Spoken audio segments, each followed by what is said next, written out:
नमस्कार, जय हिंद, वंदे मातरम। आप सभी का अपने इस यूट्यूब चैनल पर स्वागत है। तो आज की क्लास में आप सभी कवर करेंगे कि उत्तर प्रदेश माध्यमिक शिक्षा चयन बोर्ड द्वारा जो आयोजित प्रशिक्षित स्नातक शिक्षक चयन परीक्षा अर्थात कहने का तात्पर्य है कि टीजीटी की जो परीक्षाएं आयोजित की जाती हैं, इसमें जो है सामाजिक विज्ञान के पाठ्यक्रम पर चर्चा और परिचर्चा करेंगे। तो एक बार जो भी विद्यार्थी लाइव हैं वो जो है इस सेशन को एकदम पॉइंट टू पॉइंट नोट करते भी चलेंगे। और यदि आपको इस क्लास की पीडीएफ प्राप्त करना है तो आप जो है व्हाट्सएप करके इसकी पीडीएफ आप ले सकते हैं। जैसा कि आप सभी यहाँ पर देख भी पा रहे होंगे कि उत्तर प्रदेश माध्यमिक शिक्षक चयन बोर्ड एलनगंज प्रयागराज द्वारा जो पाठ्यक्रम यहाँ पे मैंने दिया है, ये एकदम से देखा जाए तो ऑफिशियल पाठ्यक्रम है। तो यहाँ पर हम देखते हैं कि पहले जो है सामाजिक विज्ञान में पहला जो टॉपिक आप लोग देख पा रहे हैं, तो पहले हम जो है भूगोल के पाठ्यक्रम पर चर्चा करते हैं कि भूगोल में जो है आप सभी को किन किन बिंदुओं को जो है पढ़ना है। तो भूगोल में जैसा कि आप सभी पहला देख पा रहे हैं, भौतिक भूगोल जो है आपको पढ़ना है। अब यहाँ पर जो है भौतिक भूगोल में किन किन टॉपिक को आपको कवर करना है। तो पहला जो टॉपिक है सौर मंडल है, और सौर मंडल के अंतर्गत देखा जाए तो क्या पढ़ना है, तो सौर मंडल की उत्पत्ति, सौर मंडल में पृथ्वी की आकृति एवं गतियां, चक्र, नदी घाटी का निम्नीकरण प्रक्रिया, जल अपर्दन द्वारा विभिन्न चरणों में निर्मित प्रक्रियाएं एवं उत्पत्ति के सिद्धांत पढ़ना है। और जो दूसरा इसमें आपको पढ़ना है भौतिक भूगोल के अंतर्गत, तो जैवमंडल के विषय में पढ़ना है। इसमें क्या पढ़ना है कि जैवमंडल की संरचना, वनस्पति के प्रकार एवं विश्व वितरण तथा संबंधित वन्य जंतु मानव अधिवास, प्रमुख प्राकृतिक प्रदेशों में ग्रामीण अधिवास के स्वरूप एवं पर्यावरण के संबंध,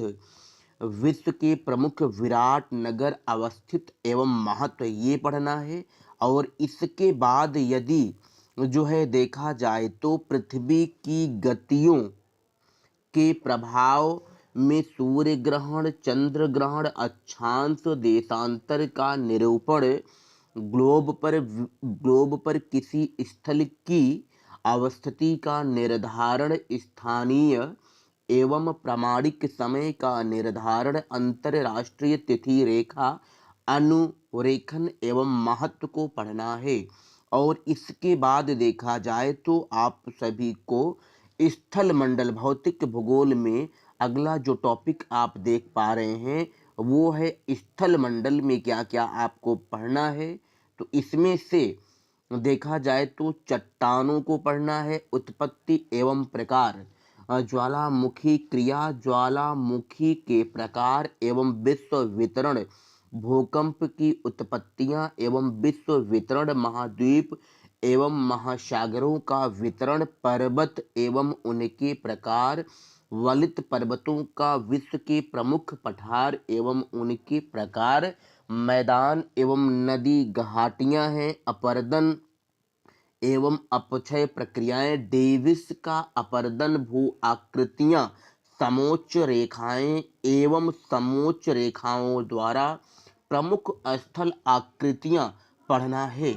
और इसके बाद यदि देखा जाए तो वायुमंडल में जो है आपको क्या क्या पढ़ना है, तो वायुमंडल की अंतर्गत देखा जाए तो वायुमंडल की संरचना, सूर्य ताप एवं उसे प्रभावित करने वाले कारक,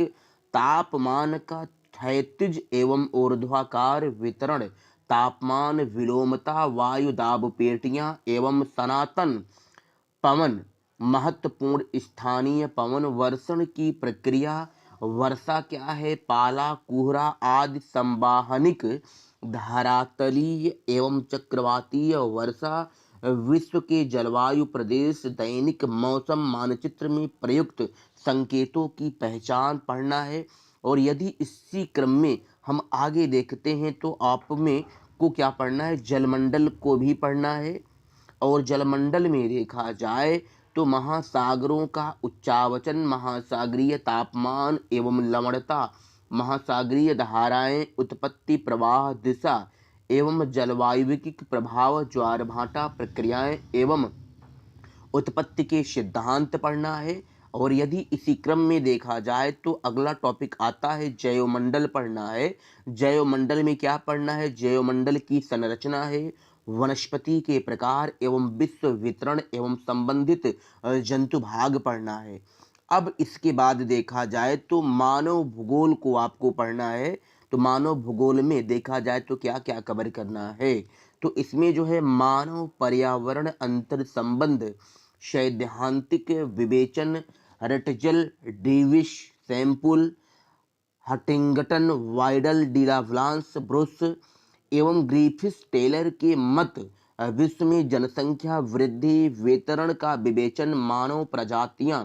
विश्व की प्रमुख मानव प्रजातियां काकेशियस मंगोलाइड के लक्षणात्मक भेद एवं वितरण, विश्व की आदिम जातियां एवं तत्संबंधित निवास से अंतर संबंध, वसुमैन एस्किमो, खिरगिज मसाई सेमांग आदि के संदर्भ में आपको जनजातियों के विषय में पढ़ना है। अब इसके इसी क्रम में देखा जाए तो अगला आपको क्या टॉपिक कवर करना है, तो मानव अधिवास के विषय में पढ़ना है। मानव अधिवास में क्या पढ़ना है, प्रमुख प्राकृतिक प्रदेशों में ग्रामीण अधिवास के स्वरूप एवं पर्यावरण से संबंध, विश्व की प्रमुख विराट नगर अवस्थिति एवं महत्व पढ़ना है। तो अभी इसके बाद अब देखा जाए तो भूगोल में अगला क्या टॉपिक पढ़ना है, तो पढ़ना है आर्थिक भूगोल भी कवर करना है। आर्थिक भूगोल में देखा जाए तो विश्व की प्रमुख फसलों का भौगोलिक विवेचन, चावल, गेहूं, कपास, गन्ना, चुकंदर, चाय, कड़वा एवं रखर, विश्व में मत्स्य आहरण, वनोदन एवं दुग्ध उत्पादन, प्रमुख ऊर्जा एवं खनिज संसाधन में जैसे कोयला, पेट्रोलियम, लौह अयस्क, मैग्नीज, बॉक्साइट एवं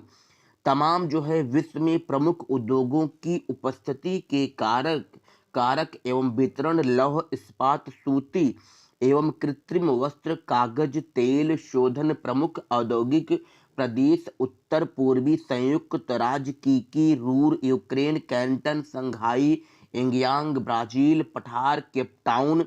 नेटाल, विश्व के प्रमुख व्यापारिक मार्ग एवं पत्तन पढ़ना है। अब इसके बाद देखा जाए तो भूगोल की अंतर्गत जो है भारत के भूगोल या हम कहें भारत की अवस्थिति के परिप्रेक्ष्य में भी आपको कवर करना है। अब देखिए भारत की स्थिति की विस्तार क्या है, अंतरराष्ट्रीय सीमाएं क्या हैं, इससे संबंधित भू समस्याएं क्या हैं, हिंद महासागर एवं उसका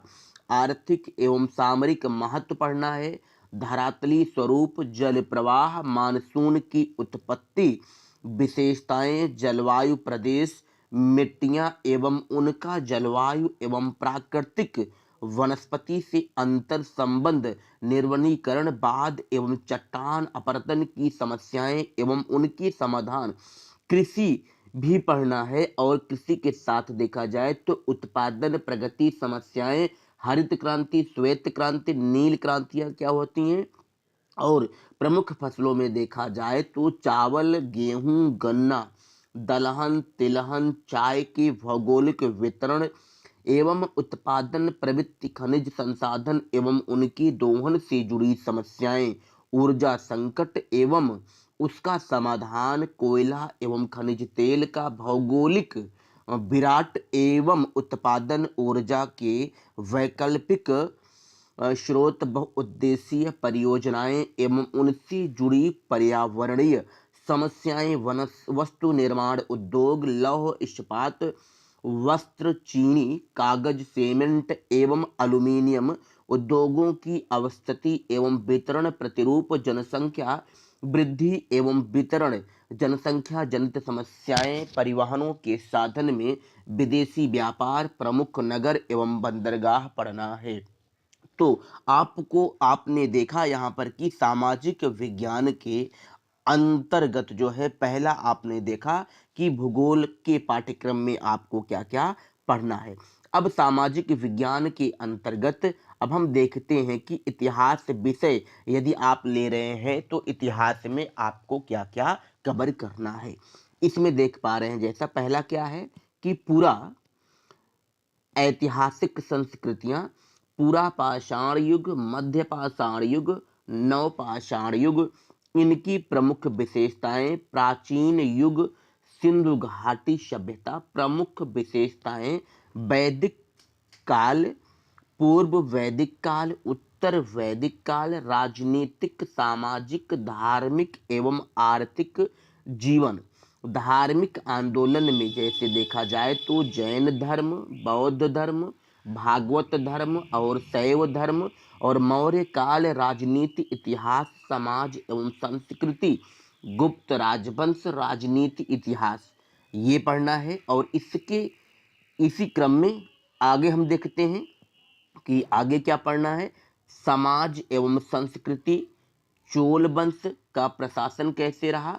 भारत में इस्लामों का आगमन एवं प्रभाव क्या पड़ा भारत पर, दिल्ली सल्तनत की स्थापना के विषय में पढ़ना है। अब इसी क्रम में देखा जाए तो दिल्ली सल्तनत में शासकों में क्या पढ़ना है आपको, किनको किनको, तो कुतुबुद्दीन ऐबक का योगदान, इल्तुतमिश का मूल्यांकन, बलबन का जीवन चरित्र और इनकी उपलब्धियों के बारे में पढ़ना है, अलाउद्दीन खिलजी की उपलब्धियां, तुगलक वंश में गयासुद्दीन तुगलक, मोहम्मद बिन तुगलक, फिरोज शाह तुगलक, तैमूर का आक्रमण, बहमनी साम्राज्य, सैयद एवं लोदी वंश,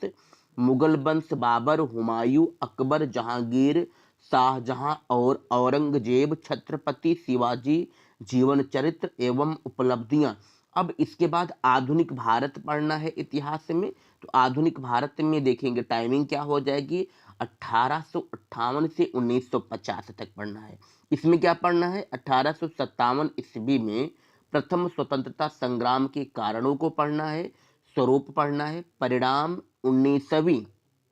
शताब्दी में भारतीय पुनर्जागरण, सामाजिक धार्मिक आंदोलन, राष्ट्रीय आंदोलन में महात्मा गांधी के योगदान पढ़ना है, स्वतंत्रता की प्राप्ति तथा विभाजन के बाद भारत 1950 ईस्वी तक पढ़ना है। अब ये तो रहा भूगोल और अर्थशास्त्र में आपने देखा कि आपको क्या क्या पढ़ना है।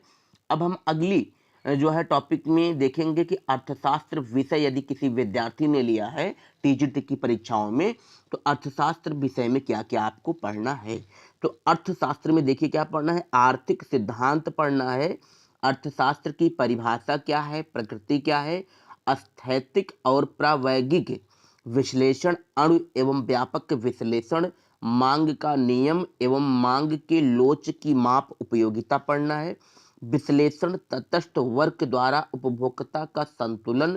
आय प्रभाव, कीमत प्रभाव, प्रतिस्थापना प्रभाव, प्रगदित अभिमान, परिवर्तनशील अनुपातों का नियम एवं पैमाने का प्रतिफल नियम, उत्पादन फलनकार, समोत्पाद वक्र विश्लेषण, माध्यम एवं अनुकूलतम जनसंख्या सिद्धांत पढ़ना है। अब यदि इसी क्रम में देखा जाए इकोनॉमिक्स सब्जेक्ट के अंतर्गत जो है अगला क्या आता है कि कीमत निर्धारण के सिद्धांत, अगला टॉपिक में इसमें ये कवर करना है आप सभी को। और उसके बाद परंपरावादी एवं आधुनिक पूर्ण स्पर्धा, एकाधिकार एवं एकीकृत प्रतियोगिता में फर्म का साम्य वितरण का केंद्रीय सिद्धांत, रिकार्डो का आधुनिक लगान सिद्धांत, ब्याज का नवपरंपरावादी एवं कीन्स का सिद्धांत, प्रोफेसर नाइट का लाभ सिद्धांत, पूर्ण एवं अपूर्ण प्रतियोगिता में मजदूरी निर्धारण, मुद्रा एवं अंतरराष्ट्रीय व्यापार, मुद्रा की मांग एवं मुद्रा की पूर्ति, मुद्रा का मूल्य, फेसर तथा क्रैम्ब्रिज विश्वविद्यालय समीकरण, मुद्रा स्फीति, संस्फीति एवं मुद्रा स्फीति, वर्तमान भारतीय मौद्रिक प्रणाली, व्यापारिक बैंकों की आधुनिक प्रवृत्तियां, शाखा निर्माण, केंद्रीय बैंक के कार्य, साख नियंत्रण के परिमाणात्मक एवं गुणात्मक तरीके, अल्प विकसित अर्थव्यवस्था में मौद्रिक नीति पढ़ना। अब इसी क्रम में अगला टॉपिक क्या आता है इकोनॉमिक्स सब्जेक्ट में, तो अंतरराष्ट्रीय एवं अंतरराष्ट्रीय व्यापार आता है। अब इसमें आपको क्या क्या कवर करना है, तो थोड़ा सा आप जल्दी जल्दी नोट भी करते चलेंगे। तो तुलनात्मक लागत सिद्धांत, स्वतंत्र व्यापार, संरक्षण की विधियां, व्यापार की शर्तें, विनिमय दर, क्रयशील समता सिद्धांत एवं भुगतान संतुलन सिद्धांत, व्यापार शेष एवं भुगतान शेष, असंतुलन के कारण एवं समाधान, अंतरराष्ट्रीय मुद्रा कोष, अंतरराष्ट्रीय पुनर्निर्माण एवं विकास बैंक, एशियन विकास बैंक, विश्व व्यापार संगठन, राजस्व एवं रोजगार सिद्धांत, निजी एवं सार्वजनिक वित्त, अधिकतम सामाजिक कल्याण सिद्धांत, ऐच्छिक विनिमय सिद्धांत, कर एवं आर्थिक प्रभाव के सिद्धांत, कर एवं शुल्क, विशेष निर्धारण कर, देय क्षमता, करों में न्याय,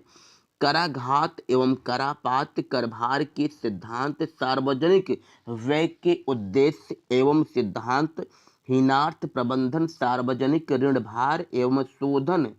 राजकीय नीति, केंद्र एवं राज्य सरकारों के आय स्रोत, परंपरावादी कीन्स का रोजगार सिद्धांत, आर्थिक प्रणालियां, पूंजीवाद, समाजवाद, मिश्रित अर्थव्यवस्था। तो ये रहा, यहाँ तक आपने देखा इकोनॉमिक्स में सिलेबस की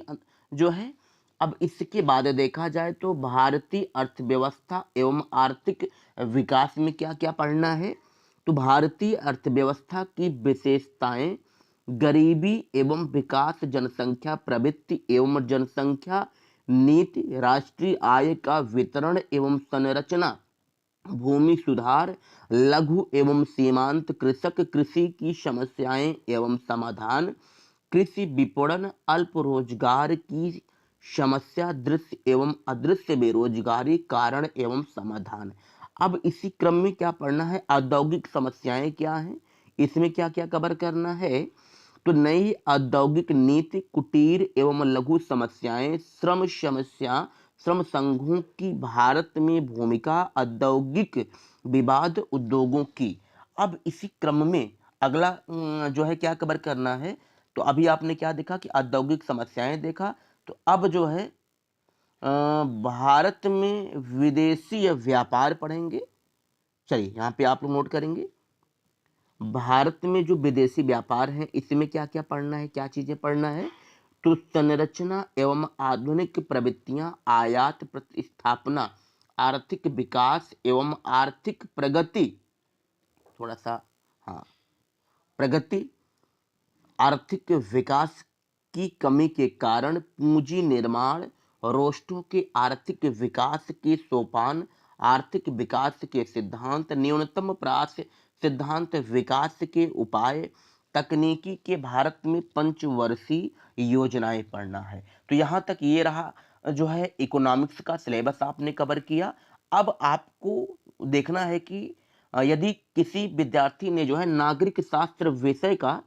चयन किया है, तो नागरिक शास्त्र के विषय में उस विद्यार्थी को क्या क्या कवर करना है, तो इसमें देखिए राजनीतिक सिद्धांत में क्या पढ़ना है, राजनीति शास्त्र की डेफिनेशन, नेचर क्या है, विषय क्षेत्र क्या है एवं राज्य परिभाषा,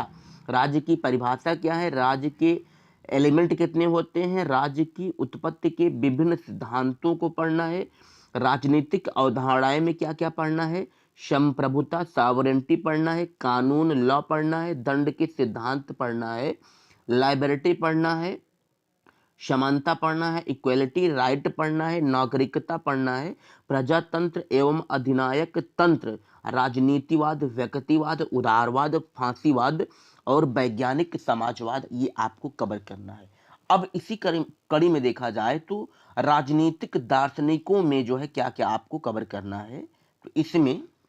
जो है प्लेटो को पढ़ना है, अरस्तु पढ़ना है, Hobbes, Locke, Rousseau, Bentham, J S Mill, Karl Marx, Manu